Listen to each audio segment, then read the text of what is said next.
નમસ્કાર દોસ્તો અને સ્વાગત છે તમારું કેરિયર બૂમમાં. તમે અમારી ચેનલ પર પોલીસ દ્વારા જપ્ત કરેલી ગાડીઓની સસ્તામાં ગાડી ખરીદવી એક સારી ડીલ છે, પણ જો તમે ધ્યાન ન આપો તો એ જ ગાડી મોટો લોસ પણ. આઈટીઆઈના વિદ્યાર્થીઓ અને ટેકનિકલ જાણકારી ધરાવતા મારા દોસ્તો, આ વિડીયો ખાસ. આજે આપણે શીખીશું કે એક પ્રોફેશનલ મેકેનિક અથવા ટેકનિશિયન તરીકે હરાજીમાં ઉભેલા વાહનોનું ટેકનિકલ નિરીક્ષણ અને ફોલ્ટ ડાયગ્નોસિસ કેવી રીતે કરી શકાય. આ જ્ઞાન તમને માત્ર નુકસાનથી બચાવશે નહીં, પણ ભવિષ્યમાં તમારી પોતાની ગેરેજ ખોલવામાં પણ. તો ચાલો શરૂ કરીએ. એન્જિન અને ટ્રાન્સમિશન નિરીક્ષણ. સૌથી પહેલા વાહનનું હૃદય એન્જિન. જપ્ત કરેલી ગાડીઓ લાંબા સમયથી ઊભી હોય છે, તેથી આ ચેક કરવું જરૂરી છે. જો ઓઇલનો રંગ દૂધિયો કે ફીણવાળો હોય તો સમજી લો કે એન્જિન ઓઇલમાં પાણી ભરી. આ હેડ ગાસ્કેટ અથવા તો એન્જિન બ્લોક ક્રેકનો ગંભીર સંકેત છે. આમાં બહુ મોટો ખર્ચ પણ આવી શકે છે. જો ઓઇલમાં ચમકતા મેટલ પાર્ટિકલ્સ દેખાય તો એન્જિનના બેરિંગ્સમાં ઘસારો છે.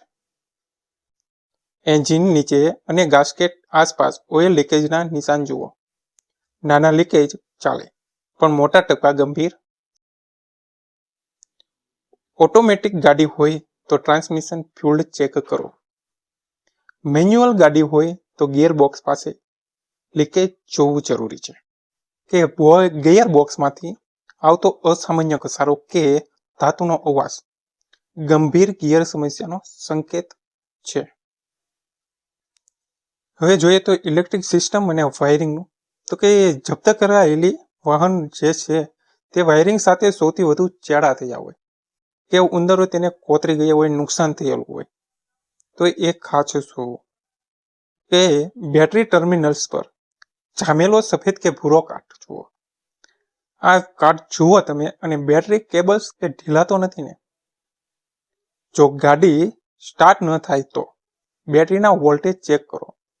જો કાટ ખૂબ વધારે હોય તો તે ઓલ્ટરનેટર અને ચાર્જિંગ સિસ્ટમને અસર કરી શકે છે. એની પછીની વાત કે ડેશબોર્ડની નીચે અને એન્જિન બેમાં ફ્યુઝ બોક્સ ખોલીને જુઓ, કોઈ ફ્યુઝ બળી ગયેલ નથી ને. પછી કે સૌથી મહત્વપૂર્ણ અને જોખમી ભાગ વાહનનું માળખું એટલે કે ચેસિસ, તે જરૂર તપાસો. ને ચેસિસની ફ્રેમ જુઓ. શું ક્યાંય મોટા વેલ્ડિંગના નિશાન છે?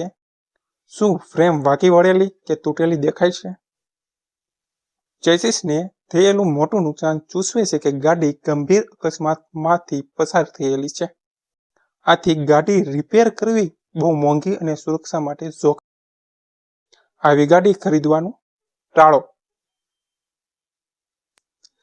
પછીની વાત છે ટાયર અને વ્હીલ અલાઇનમેન્ટની, કે બધા ટાયર પર ઘસારો સમાન છે કે નહીં, પહેલા તો તે ચકાસો.